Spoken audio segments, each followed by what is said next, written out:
कार्यक्रमको साथमा राष्ट्रिय वाणिज्य ब्याङ्क, किनकि हामीले बुझेका छौँ आफ्नो भनेको आफ्नै हुन्छ।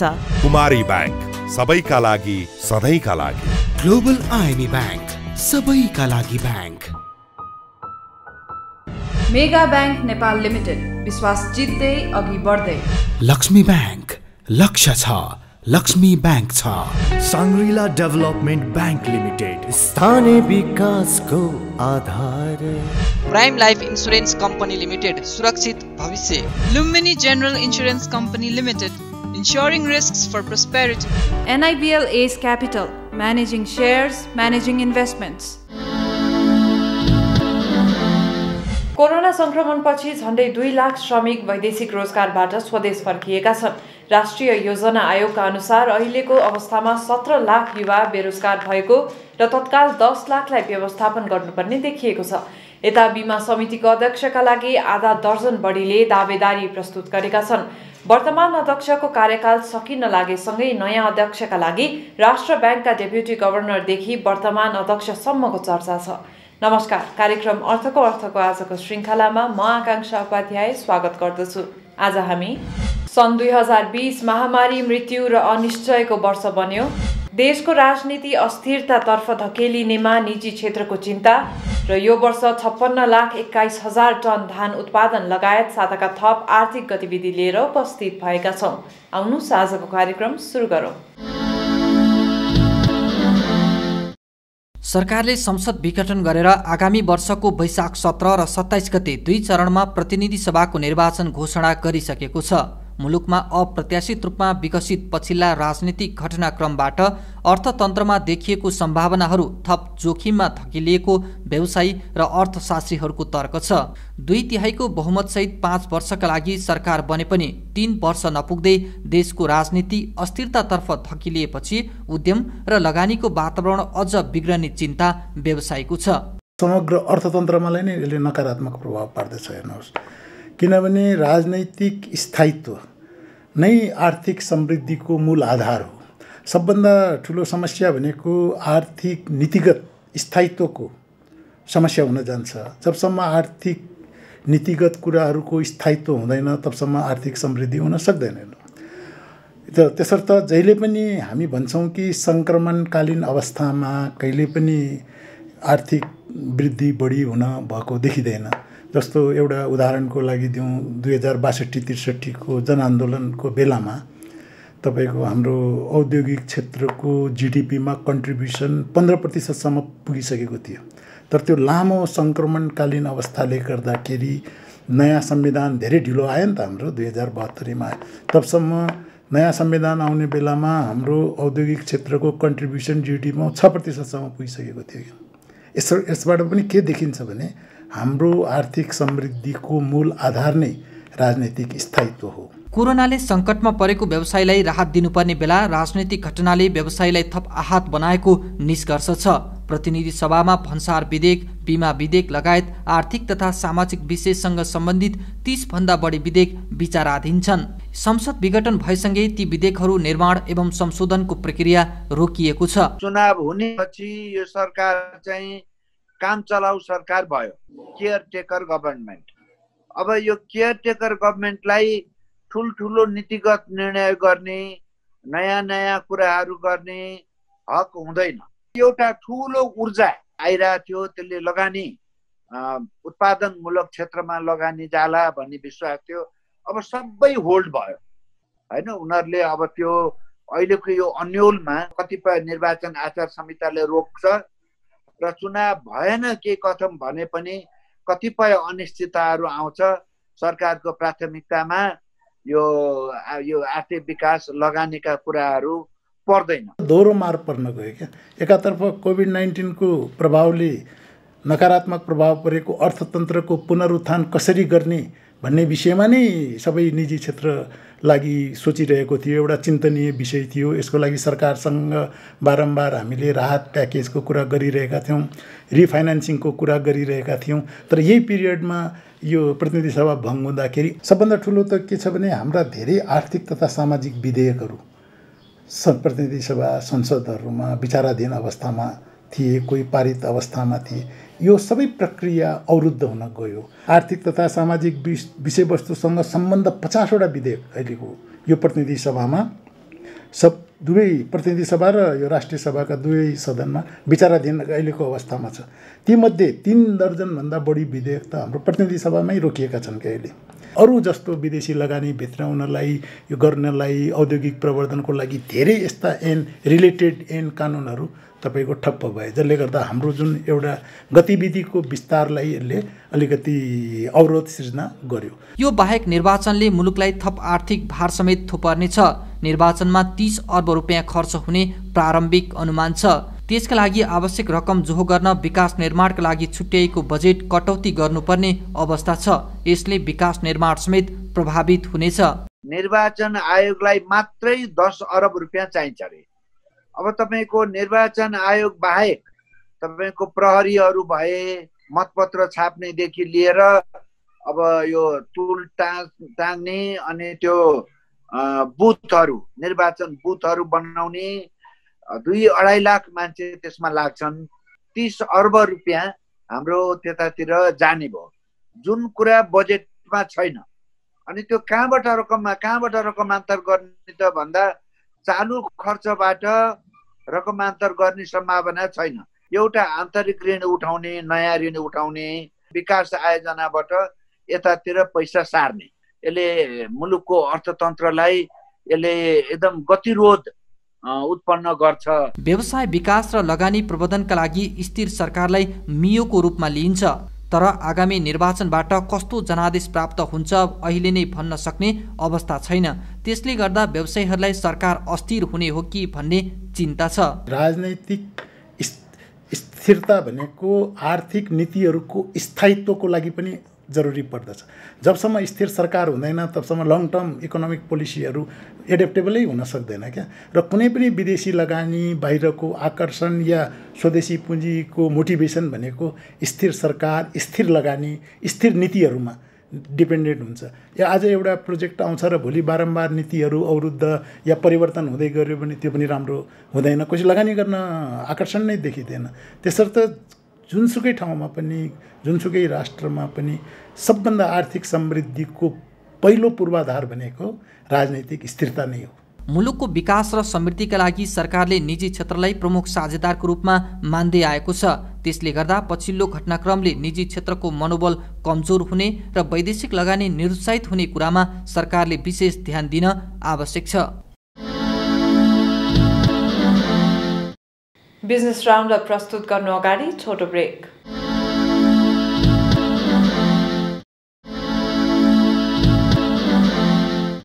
नेपाल आयल निगमले पेट्रोलियम पदार्थको ढुवानी पाइपलाइनबाट गर्दा 1.5 अर्ब रुपियाँ बचत गरेको छ।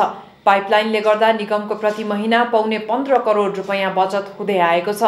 यस्तै सरकारले प्रमुख श्रम गन्तव्य मुलुकमा भिजिट भिजामा जान कडाई गर्ने भएको छ। अब भिजिट भिजामा जानेलाई आवधिक बिमा अनिवार्य गर्ने तयारी छ। थप आर्थिक सामग्री सहितको अबको प्रस्तुति बिजनेस राउन्डअप। सन् 2020 कोरोना महामारीले गर्दा विश्वकै लागि त्रासपूर्ण वर्ष रह्यो। सन् 2019 मै चीनबाट सुरु भएको कोरोना संक्रमण सन् 2020 मा विश्वका 190 भन्दा बढी देशमा फैलियो। कोरोनाका कारण लाखौंले ज्यान गुमाए भने विश्व अर्थतन्त्र पनि तहस नहस भयो। यस्तै अमेरिका चीन व्यापार युद्ध र विश्वमा बढ्दो भू राजनीतिक तनावका कारण सुस्ताएर बिस्तारै तङ्ग्रिन थालेको विश्व आर्थिक वृद्धि र विश्व व्यापारले कोरोना भाइरसका कारण ठूलै चुनौतीको सामना गर्नु परिरहेको छ। वर्षको सुरुवाततिरै बेलायत युरोपियन युनियन ईयूमा आबद्ध भएको 47 वर्षपछि औपचारिक रूपमा बाहिरियो। लामो समय जापानको सत्ता सम्हालेका प्रधानमन्त्री सिन्जो आबेद्वारा पद त्याग्ने घोषणा गरे र सेप्टेम्बर 16 मा जापानको संसदमा भएको चुनावमा योसिहिरे सुगा प्रधानमन्त्रीमा निर्वाचित भए। यही वर्ष अमेरिकामा पनि नयाँ नेतृत्व चयन भयो। नोभेम्बर 3 मा भएको राष्ट्रपतीय निर्वाचनमा जो बाइडेनले वर्तमान राष्ट्रपति डोनाल्ड ट्रम्पलाई पराजित गरे। उनले यही जनवरी 20 देखि जिम्मेवारी सम्हाल्दैछन्। न्युजिल्यान्डमा पनि जेसिन्डा आर्डेन दोस्रो कार्यकालका लागि प्रधानमन्त्री निर्वाचित भइन्। यस्तै अस्ट्रेलियाको न्यू साउदर्न वेल्स राज्यमा भएको डडेलोदेखि फिलिपिन्समा आएको आँधी र पाकिस्तानको उत्तर पूर्वी क्षेत्रमा गएको हिम पहिरोका कारण ठूलो धनजनको क्षति भयो। कोरोना रोकथाम तथा नियन्त्रणमा विश्व स्वास्थ्य संगठन WHO चालेको कदमको विरोध गर्दै अमेरिकाले WHOबाट अलग भएको घोषणा गर्यो। सन् 2020मा भारत र पाकिस्तानमा सृजना भएको सलह आतंकले ती देशसहित नेपालमा समेत असर गर्यो भने भारतमा भएको किसानहरूको आन्दोलनले पनि निकै चर्चा पायो। नेपालमा पनि सत्तारूढ दल नेकपा भित्रको आन्तरिक विवादले गर्दा संसद नै विघटन गरी प्रतिनिधि सभाको नयाँ निर्वाचन मिति सार्वजनिक गरियो। समग्रमा यो वर्ष विश्वभरि महामारी, मृत्यु र अनिश्चयको वर्ष बन्न पुग्यो। त्यसबाहेक प्राकृतिक प्रकोप, राजनीतिक उथलपुथल, हत्या, हिंसा र आक्रमणले पनि निरन्तरता पायो। कोरोना संकट अझै हटि नसकेकाले नयाँ वर्ष सन् 2021मा यसको प्रभाव कस्तो रहने हो अनुमान बाहिर छ। जे होस्, वर्ष सन् 2021 कोरोना संकटबाट विश्वलाई बाहिर निकाली विकास र समृद्धिको नयाँ मार्गमा अघि बढ्ने वर्ष बनोस्। हिमालय ब्याङ्कले गत आर्थिक वर्षको मुनाफाबाट 14% बोनस र 6% नगद गरी कुल 20% लाभांश वितरण गर्ने भएको छ। उक्त लाभांश ब्याङ्कले यही पौष 27 गते आयोजना गरेको साधारण सभाबाट पारित भएपछि वितरण गरिनेछ। पौष 13 गतेसम्म कायम रहेका शेयरधनीले लाभांश पाउनेछन्। पौष 27 गते गर्न लाग्छौँ हामीले। यो चाहिँ भर्चुअल मिटिङ हुन्छ, किनभनेदेखि अहिलेको नियममा चाहिँ नि 25 जना भन्दा बढ्ता चाहिँ एक ठाउँमा भेला हुन नपाउने भएको हुनाले चाहिँ नि हामीले जुमबाट गर्न लाग्छौँ। यसपालि गएको आर्थिक वर्षको हाम्रो चाहिँ नि जुन लाभांश चाहिँ दिन लागेको हामीले राष्ट्र ब्याङ्कको एउटा चाहिँ नि सिलिङ छ क्यासलाई, हामीले 6% क्यास र 14% बोनस सेयर दिन लाग्छ 20%। यस्तै हिमालय ब्याङ्कले अन्य कुनै ब्याङ्क तथा वित्तीय संस्थालाई मर्जर गर्ने बारे पनि छलफल भइरहेको जानकारी दिएको छ। ब्याङ्कको मर्जर कमिटीले त्यसबारे आवश्यक गृहकार्य गरिरहेकाले छिट्टै मर्जरको निष्कर्षमा पुग्ने जनाइएको छ। राष्ट्र ब्याङ्कको चाहिँ नि एउटा जुन पोलिसी गाइडलाइन थियो मर्जरको भनेर, ब्याङ्कले पनि हिमालयन ब्याङ्कले पनि एउटा मर्जर कमिटी गठन गरेको छ। अनि त्यसबाट चाहिँ नि हामीले चाहिँ नि अब कसलाई मर्ज गर्ने र अगाडि बढ्ने कि भन्ने चाहिँ हामीले अगाडि कुरा चाहिँ बढाएको छ। अब हामीले 3-4वटा ब्याङ्कलाई पनि हेरेका छौँ। त अहिले चाहिँ नि हामीले एउटा चाहिँ नि आफ्नो इन्टरनल ड्यु डिलिजेन्स गरिरहेको छौँ हामीले। त्यो गरेपछि अनि मर्जर कमिटी चाहिँ नि बसेर चाहिँ नि कुन कुन ब्याङ्कहरूसँग चाहिँ नि कि एउटा ब्याङ्कसँग चाहिँ नि टार्गेटेड ब्याङ्कलाई हेरेर हामी कुरा गर्छौँ। यो आर्थिक वर्षको चाहिँ नि अहिले अझ पनि हामीहरूको यो प्रोभिजनिङको इस्यु चाहिँ नि के हुन्छ भने राष्ट्र ब्याङ्कको हामीले यो पुस मसान्त चाहिँ नि पछि हेरेपछि अलिकति थाहा हुन्छ होइन त। किनभनेदेखि जुन चाहिँ नि वेभरहरू दिएको राष्ट्र ब्याङ्कले त्यसको इम्प्याक्ट के हुन्छ भने सबैले हेरिरहेको छौँ हामीले। हिमालय ब्याङ्कले चालु आर्थिक वर्षको पहिलो त्रैमासमा 36 करोड 59 लाख रुपियाँ नाफा कमाएको छ। ग्लोबल आइएमए ब्याङ्कले डिजिटल कारोबारलाई विशेष प्राथमिकता दिएको जनाएको छ। ब्याङ्कले आफ्नो सेवालाई छिटो छरितो बनाउनुका साथै ग्राहकहरूको सहजताका लागि डिजिटल ब्याङ्किङलाई विशेष प्राथमिकतामा राखेर काम गरिरहेको जनाएको हो। डिजिटल फोकसबाट global one of the most front runner हो।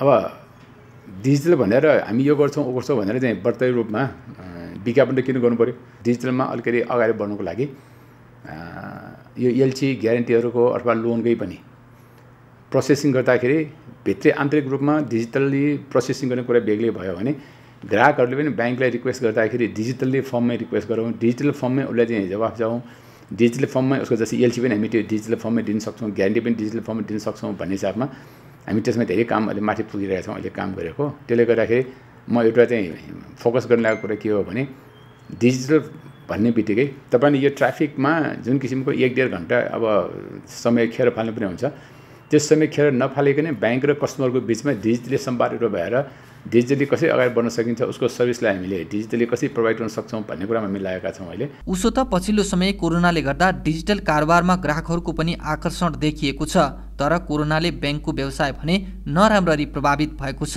कर्जाको माग कम हुँदा ब्याङ्किङ प्रणालीमा अहिले झन्डै 2 खर्ब रुपियाँ अधिक तरलता छ। कर्जा विस्तार कम हुँदा चालु आर्थिक वर्षमा ब्याङ्कहरूको नाफा समेत खुम्चने चिन्ता छ। प्रायः जसको बिजनेसमा पहिलेको जस्तै व्यवसायको स्तर रहेन, त्यो मान्छेहरूको एउटा खर्च गर्ने बानी घट्यो अथवा त्यसमा चाहिँ अलिकति उनीहरू सतर्क भयो भनेकै भएको पैसा सबै फेरि सिस्टममा आउनु लाग्यो नि। खर्च गर्ने पैसा खर्च नगरिकन सिस्टममा आउँदाखेरि एउटा डिपोजिट बढ्यो सबै ब्याङ्कहरूको, तर कर्जाको माग चाहिँ घट्यो भन्दाखेरि ब्याङ्कहरूकोमा एउटा लिक्विडिटीको जुन पोजिसन चाहिँ बढी भएको छ। हुन त गभर्नर साहबले भने जस्तै यो लिक्विडिटी यो बेलामा ब्याङ्कको लिक्विडिटी बढ्नु भनेको ब्याङ्कको लागि रामबाण औषधि हो, रामबुटी नै भयो साँच्चै हैन। यस बेला चाहिँ हाम्रो लिक्विडिटी टाइट भइदिएको भए ब्याङ्कले कसरी अगाडि बढ्ने भनेको कुरा समस्या ठुलो समस्या खेप्नु पर्थ्यो सायद मलाई लाग्छ। तर अहिलेलाई चाहिँ यो लिक्विडिटीको कारणले गर्दाखेरि ब्याङ्कहरू कम्फर्टेबल लेभलमा पनि छन् भने, तर हामी ब्याङ्कहरू अलिकति मिल्दैनौँ क्या। जहाँ पनि बिजनेसमा कम्पिटिसन त हुन्छ, तर कम्पिटिसन हुन भने पनि कस्तो भन्दाखेरि मेरो लिक्विडिटी बढ्यो, अब मेरो नाफा घट्न लाग्यो, त्यस कारण मैले अर्को बिजनेस ल्याउनुपर्छ, स्न्याच गर्नुपर्छ भन्छु नि। भनेपछि अलिअलि चलिरहेको हरेक एउटा व्यवसायमा त्यो बिजनेस मैले पाए हुन्थ्यो भन्ने हिसाबले जुन किसिमले एउटा इन्ट्रेस्ट रेट घटाउने मा अलिकति अनावश्यक चलखेल बढी भएछ भन्छु म। यस ब्याङ्कले चालु आर्थिक वर्षको पहिलो त्रैमासिकमा 2 खर्ब 50 अर्ब रुपियाँ निक्षेप सङ्कलन गरी 2 खर्ब 12 अर्ब रुपियाँ कर्जा प्रवाह गरेको छ। पछिल्लो समय मुलुकको निर्यात व्यापार केही सुधारिएको छ। नेपाल राष्ट्र ब्याङ्कको तथ्याङ्क अनुसार चालु वर्ष 2077-78 को कार्तिक मसान्तसम्म कुल 40 अर्ब 20 करोड रुपैयाँको वस्तु निर्यात भएको छ। यो आँकडा गत वर्षको सोही अवधिको भन्दा 10.8% बढी हो। निर्यातित वस्तुमा पाम तेल, चाउचाउ र धागो लगायत छ। पाम आयल बढ्ने, कहिले भटमासको तेल बढ्ने, त्यो कम्पोजिसनमा जुन देखिया छ ब्याकवर्ड लिङ्केज भएका अथवा भ्यालु एडिसन बढी हुने खालका वस्तुहरूको उत्पादन र निकासी बढाउन सकेका खण्डमा निकासी चाहिँ दिगो हुन सक्छ। निकासी बढेको देखिए तापनि गत वर्षको तुलनामा यो दिगो हो कि होइन भन्ने कुरो एउटा ठुलो प्रश्नवाचक चिन्ह चाहिँ त्यहाँनिर छ। त्यसले मुलुकभित्र रोजगारी सिर्जना गर्नका लागि र आम जनताको जीवनस्तर उकास्नका लागि त्यो किसिमको निर्यातले फाइदा पुर्याएको छ कि छैन त्यो कुरो चाहिँ बुझ्न पर्ने, त्यो कुरो चाहिँ एनालिसिस गर्न पर्ने जरुरत छ। यस्तै वस्तु आयात पनि क्रमशः घट्दो क्रममा रहेको छ। सो अवधिमा आयात 10.6%ले घटेर 4 खर्ब 2 अर्ब रुपैयाँको मात्र भएको छ। आयातित वस्तुमा चामल, खाने तेल र उपचारका साधनहरू धेरै छन्। आयात घट्ने र निर्यात बढ्ने अर्थतन्त्रको लागि सकारात्मक सन्देश हो तापनि आयात चाहिँ डिमान्ड कम भएको कारणले गर्दाखेरिमा आयात घट्ने, मूल्य अभिवृद्धि गर्ने भन्दा पनि ड्युटी आर्बिट्राज अर्थात् चाहिँ भन्सार दरको फरकको कारणले गर्दाखेरिमा चाहिँ निर्यात बढेको जुन अवस्था छ त्योलाई चाहिँ एउटा बबलको रूपमा लिन सकिन्छ। त्यो एउटा चाहिँ दीर्घकालसम्म हुन सक्छ। पछिल्ला वर्षहरूमा बढ्दो व्यापार घाटा मुलुकका लागि टाउको दुखाइको विषय बन्दै आएको अवस्थामा त्यसमा केही सुधार हुनु सकारात्मक भए पनि त्यसलाई दीर्घकालीन बनाउन सक्नु महत्त्वपूर्ण भएको जानकार बताउँछन्। नेपाल टेलिकमले मोबाइलबाटै टेलिभिजन हेर्न सक्ने सुविधा ल्याएको छ। एउटै तार मार्फत ग्राहकलाई विभिन्न सेवा दिने उद्देश्यले टेलिकमले एनटीटीभीको सुरुवात गरेको हो। शुक्रबार सञ्चार तथा सूचना प्रविधि मन्त्री पार्वत गुरुङले उक्त सेवाको शुभारम्भ गर्नुभयो। यो सुविधा काठमाडौँ उपत्यकाका विभिन्न स्थान र बनेपामा सञ्चालनमा ल्याइएको छ।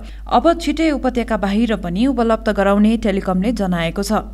फाइबरको नयाँ ग्राहक बनाउनमा नेपाल टेलिकम नम्बर 1 भइसकेको छ र हामी क्रमशः एक्जिस्टिङ कपर नेटवर्कलाई विस्थापित गरेर फाइबरले विस्थापित गर्ने र फाइबरमा 3टै सर्भिस ट्रिपल प्ले सर्भिस भन्छ हामीले र यो सर्भिस दिने हामी मात्रै हुन थाल्छ र आइएसपीहरूले फाइबर सर्भिस दिनुहुन्छ, त्यसमा इन्टरनेट र टेलिभिजन दिनुहुन्छ। हामीले अहिलेसम्म इन्टरनेट र टेलिफोन दिएका थियौँ भने अब टेलिभिजन सक्ने बित्तिकै हामी सबै सर्भिसहरू एउटै कनेक्सनबाट दिन सक्छौँ। टेलिकमले शुक्रबारदेखि fibre to the home FTTH मार्फत टेलिफोन, इन्टरनेट र टेलिभिजन सेवा प्रवाह गर्न थालेको हो। टेलिकमले 39 जिल्लामा फाइबर सेवा विस्तार गरिसकेको छ। हामीसँग धान उत्पादन सम्बन्धी सामग्री बाँकी नै छ, हामी सँगै रहनुहोला।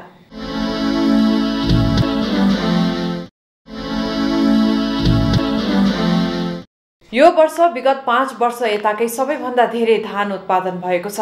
मुख्य सिजनमै चरम मल अभाव हुँदा पनि उन्नत बिउ र मौसमले गर्दा उत्पादन बढेको हो। एक सामग्री।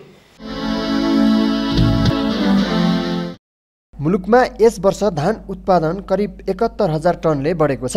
कृषि तथा पशुपन्छी विकास मन्त्रालयका अनुसार यस वर्ष 56,21,710 टन धान उत्पादन भएको छ।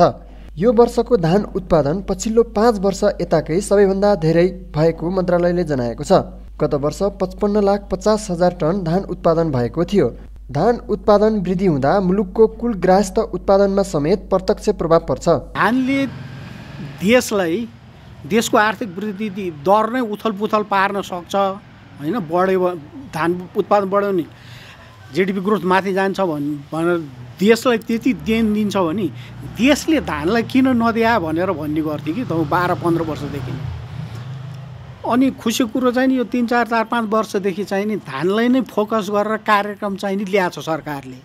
जस्तै प्रधानमन्त्री कृषि आधुनिकीकरण परियोजना भनेर झापालाई सुपर जोन भनेर धान भयो, अरूलाई पनि सुपर जोन ब्लक पकेट भनेर अहिले चाहिँ नि केही वर्षदेखि चाहिँ जोड दिया हुन्छ। किनकि जसले देन दिन्छ भने त्यसले त प्राथमिकतामा राख्नु पर्यो नि देशले भनेर भन्ने गर्थेँ।